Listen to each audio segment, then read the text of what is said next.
Hello दोस्तों, Piyush GS analysis centre में आपका स्वागत है। मैं पीयूष पांडे। ये साम्राज्य क्यों इंपॉर्टेंट है, महत्वपूर्ण क्यों है ये साम्राज्य? महत्वपूर्ण इसलिए है कि देखेंगे इसकी, देखिए टाइमिंग 1336 से लेकर 1646। और यदि नॉर्थ इंडिया में, उत्तरी भारत में आप देखेंगे तो वहाँ पर दिल्ली सल्तनत चल रही है। यहाँ पर देखेंगे पहले स्लैब आया था, उसके बाद आपके खिलजी, तुगलक, सैदी और लोधी।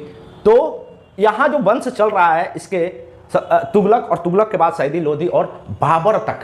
कृष्णदेव राय जो थे ना, वो बाबर के समकालीन थे। तो ये महत्वपूर्ण क्यों है? क्योंकि तूफानों में एक ऐसा साम्राज्य जो खड़ा रहा, ये तूफान था यहाँ पर, ये पूरी दिल्ली सल्तनत तूफान दिए। और इन तूफानों में एक ऐसा साम्राज्य जो पूरी तरह से खड़ा रहा, वो विजयनगर एम्पायर है। देखिए इसकी राजधानी है हम्पी, इसकी राजधानी हम्पी है। और हम्पी राजधानी को एक यात्री हैं, उनका नाम है डोमिंगोस प्यास। और डोमिंगोस प्यास ये कहते हैं, इसको रोम से कंपेयर करते हैं। मतलब आप समझ जाइए, ये कर्नाटका के हम्पी विजयनगर एम्पायर की राजधानी रोम की तरह था उस समय। इसको अपने किताबों में लिखते हैं कि रोम की तरह था। तो सोचिए कैसा होगा ये साम्राज्य और कितना महत्वपूर्ण है ये। विजयनगर एम्पायर इस चीज के लिए भी जाना जाता है कि साउथ इंडिया के पॉलिटिकल, राजनीतिक चीजों को कंसोलिडेट करने का उसका सबसे बड़ा हाथ था। छोटे छोटे राज्य को जो वो हराकर एक पूरी साउथ इंडिया में अपना राज्य को इसने कंट्रोल किया था। और इन तूफानों में कंट्रोल किया था जहां पर ये दिल्ली सल्तनत खड़ी थी। तो इसलिए महत्वपूर्ण है सबसे पहले। देखिए तो ऐसा साम्राज्य था ये। तो इसके थोड़ा सा हम देखते हैं कि विजयनगर एम्पायर बनना प्रारंभ कैसे हुआ और कैसे ये इसकी शुरुआत, कैसे विजयनगर एम्पायर बना। तो हम थोड़ा सा इसके पूरी हिस्ट्री में जाते हैं, उसके बेसिक कंसेप्ट में जाते हैं। तो सबसे पहले हम देखेंगे कि देखिए यहां पर दिल्ली सल्तनत खड़ी थी यहां पर। और इसके जो प्रमुख राजा थे तुगलक वंश का, देखिए तुगलक का वो मोहम्मद बिन तुगलक। ये मोहम्मद बिन तुगलक भी कमाल के राजा माने जाते हैं। ये पगले राजा थे, पढ़े लिखे, इसलिए बोला जाता है ज़्यादा पढ़ा लिखा भी मत करो, मोहम्मद बिन तुगलक बन जाओगे। अरे पढ़ा करो, लेकिन ऐसा ना पढ़ा करो कि मोहम्मद बिन तुगलक बन जाओ। कंसेप्ट अपनी आईक्यू को हरदम लगाते रहो, अपने दिमाग को बाहरी दुनिया में भी, सामाजिक दुनिया में भी अपनी कंसेप्ट को लगाना जरूरी है। नहीं तो क्या हो जाओगे, मोहम्मद बिन तुगलक हो जाओगे। एक्सपेरिमेंट बहुत करते थे ये, इन्होंने इतना एक्सपेरिमेंट किया था तुगल वंश में कि वो पूरी की पूरी तुगलक डायनेस्टी को ही इसने बर्बाद करके रख दिया। तो पढ़ो लिखो, लेकिन मोहम्मद बिन तुगलक ना बनो। दूसरी बात कि इस साउथ के इतिहास में यहां पर छोटे छोटे राजा थे। जब यहां पर तुगलक वंश और जो खिलजी वंश थी, उस समय खिलजी वंश के समय में यहां पर 4-5 महत्वपूर्ण शासन था। एक तो यादवंश थे, यादवंश जो यहां पर बैठे हुए थे, यादवंश करीब करीब। दूसरा होसल्या, तीसरा ककतिया और चौथा पांड्या। ये 4 डायनेस्टी आप देखेंगे साउथ में। ये विजयनगर एम्पायर बनने से पहले ये 4 डायनेस्टी हुआ करती थी, यादवंश, होसल्या, ककतिया और पांड्या। और ये जो ककतिया डायनेस्टी थी, इनका संस्थापक विजयनगर एम्पायर का जो हरिहर एंड बुक्का है, ये यहाँ के सेनापति हुआ करते थे। तो जब मोहम्मद बिन तुगलक ने स्टार्ट किया साउथ में अपने राज्य का विस्तार, उस समय इसने ककतिया की, यहां पर ककतिया है, देखिए ककतिया, ठीक है, यहां होसल्या, यहां पांड्या,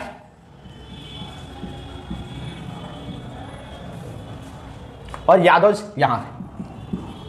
ये आपका मैप है। देखिए इतिहास को मैप से हरदम समझिए। इतिहास से मैप को आप जब समझेंगे तो आपको रटने की जरूरत नहीं पड़ती है। कौन कहता है इतिहास को रटा जाए? रटा नहीं जाता है। हाँ, डेट याद करना जरूरी है, लेकिन यदि आपको डेट पता भी नहीं हो एग्जैक्ट, तो आप अनुमान लगा सकते हैं यदि ये आपको मालूम है इसके लॉजिक को। और मैं बता रहा हूं, इस समय कोई भी पेपर निकालना हो तो आपको लॉजिक की जरूरत है। आप कोई भी पेपर दे रहे हैं तो ठीक है। तो आप देखेंगे इस समय इस साम्राज्य पे यादवंश, होसल्या, ककतिया और पांड्या, ये 4 डायनेस्टी हुआ करती थी, छोटे छोटे डायनेस्टी। हुआ यूं कि हरिहर एंड बुक्का जो थे ना, वो ककतिया के सेनापति हुआ करते थे। सेनापति होने के लिए जब थे तो दिल्ली सुल्तान मोहम्मद बिन तुगलक के समय में क्या हुआ कि चढ़ाई किया इसने और ककतिया राज को ध्वस्त कर दिया, बर्बाद कर दिया, निचोड़ दिया इसने। इस निचोड़ने के चक्कर में क्या हुआ कि हरिहर एंड बुक्का को भी बंदी बना लिया गया। हरिहर और बुक्का को बंदी बना लिया गया और पता है इनको कन्वर्ट किया गया इस्लाम में। और फिर रिकन्वर्ट इनके गुरु ने किया था बाद में चल के, विद्यारायण। इनको वापस हिंदू में कन्वर्ट किया था। और देखेंगे कैसे साम्राज्य का विस्तार। तो ये देखिए, जब इनको बंदी बना लिया था, इसको करने के बाद ये फिर बाद में एस्केप हो जाते हैं, जेल से भाग जाते हैं। और जेल से भागने के बाद ये दोनों भाई आते हैं, इनके गुरु मिलते हैं विद्यानारायण, और वहां पे जाके इन्होंने अपने आप को फिर वापस कन्वर्ट होके हिंदू में वापस आते हैं। और उसके बाद जो हम्पी है वो कर्नाटका में है। तो देखिए यहां पर भी बड़ा खेल होता है राजधानी पे। खेल कैसा होता है कि ये जो डायनेस्टी थी दोनों ये आपस में भिड़ने लगी। कौशल्या और ककतिया, ये बचा था, उसको रूल तो करा, लेकिन मोहम्मद बिन तुगलक, मैंने बोला था ना, वो शांति वाले आदमी नहीं थे, वो इधर उधर भागते रहते थे। कभी ये कर लो, इसलिए बोला जाता है कि यदि आप किसी एक की स्पेसिफिक तैयारी कर रहे हैं तो उसी का करिए। कभी ये मत बोलिए कि यूपीएससी की तैयारी कर रहे हैं तो एसएससी के भी कर ले, बीपीएससी के भी कर ले, ये कर ले, कुछ ना होने वाला। वैसे ही मोहम्मद बिन तुगलक थे। ये लोगों ने क्या किया, कभी ये क्या करते थे, यहाँ रहते थे दिल्ली में, फिर दौलताबाद में, फिर ऐसे करके इन्होंने अपनी राजधानियां चेंज करी, अपनी इतनी एक्सपेरिमेंट करी कि आप अनुमान नहीं लगा सकते मोहम्मद बिन तुगलक कैसे थे। तो इनकी जो ना एक्सपेरिमेंट के चक्कर में ये पूरी के पूरे साम्राज्य को विस्तार कर दिया। अब देखिए, जब मोहम्मद बिन तुगलक ने दिल्ली सल्तनत के कमजोर हो गए, उस समय कमजोर हो गया, तो ये स्पेस हो गया यहाँ पर। यहाँ पर एक ऐसा राज्य चाहिए था जो पूरी की पूरी कंसोलिडेट करे। इसके लिए ककतिया और हौसलिया आपस में लड़ गए और ककतिया ने इसको हरा दिया और पूरी की पूरी साम्राज्य ककतिया के अधीन में आ गई। ठीक है, इसको पूरी देखिए, यहां पर पांड्या हार जाते हैं और यहां पर सुल्तान, मदुरई के सुल्तान यहां पर बैठ जाते हैं और ये पूरी की पूरी ककतिया डायनेस्टी को हरा देते हैं। देखिए क्या चीज है, कौशल्या को एच से इनको हराने वाले ककतिया और ककतिया को हराने वाले मदुरई के सुल्तान, ये ऐसे होता है। और मदुरई के सुल्तान ने भी अपनी साम्राज्य को बहुत देर तक रख नहीं पाए। हरिहर बुक्का ने हम्पी में, अपनी राजधानी कर्नाटका में, अपने यहां पर विस्तार किया विजयनगर एम्पायर को और यहां से बढ़ाते चले गए। इसका संस्थापक जो है वो है हरिहर एंड बुक्का। तो इतिहास को सबसे पहले पढ़नी होगी तो हमें यह पता करना होगा कि इनके बारे में जो जानकारी हमको मिलती है वो हमें मिलती कहां से है। स्रोत बहुत जरूरी चीज है इतिहास में। इतिहास में खाली ये डेट को पढ़ना और साम्राज्य को पढ़ना इतना महत्वपूर्ण नहीं है दोस्तों। पहले वाला एग्जाम नहीं है। अब आपको पढ़ना पड़ेगा कि जब चीजें, ये हमें पता है विजयनगर एम्पायर था तो इसका क्या है, कहां से हमें स्रोत मालूम चला। तो देखिए स्रोत मानने का कहां से है। एक तो यात्री है इब्न बटूटा, Nicola the कॉन्टी, Abdul Razzaq, Domingos, प्यास और नुंजी, ये अलग अलग यात्री आते हैं विजयनगर एम्पायर, उनके साम्राज्य में अलग अलग राजा के समय में, और इन्होंने अपने विस्तार से अपने किताबों में लिखा है विजयनगर के बारे में।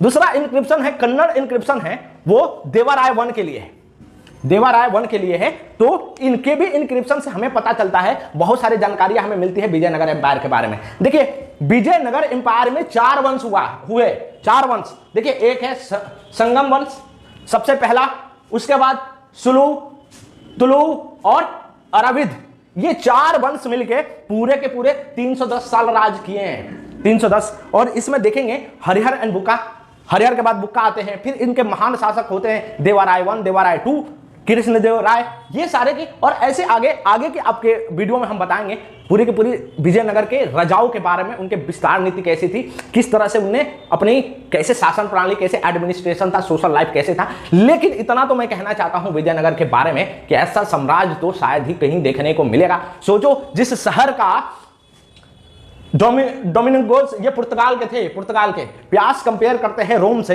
ऐसा शहर जो रोम से कंपेयर किया जाए तो सोचिए विजयनगर एम्पायर की स्थिति, सोशल लाइफ कैसी होगी। और मैं बता रहा हूं कृष्णदेव राय के बारे में हम जब पढ़ेंगे, उनकी बायोग्राफी अलग से भी लेकर आऊंगा। महान शासक बाबर के समय में इवन बाबर ने कहा था कि यदि राजा किसी को बोला जाए तो राजा एक ही है, वो है कृष्णदेव राय। तो बाबर ने जिसको एडमायर किया था, आप समझ जाइए खुद वो कितने महान राजा होंगे विजयनगर एम्पायर के। ठीक है, तो अगली वीडियो आप देखेंगे बाकी राजाओं के बारे में, बायोग्राफी अलग से देखेंगे कृष्णदेव राय के बारे में। यदि ये वीडियो पसंद आए तो लाइक एंड सब्सक्राइब करते रहिए। जय हिंद दोस्तों।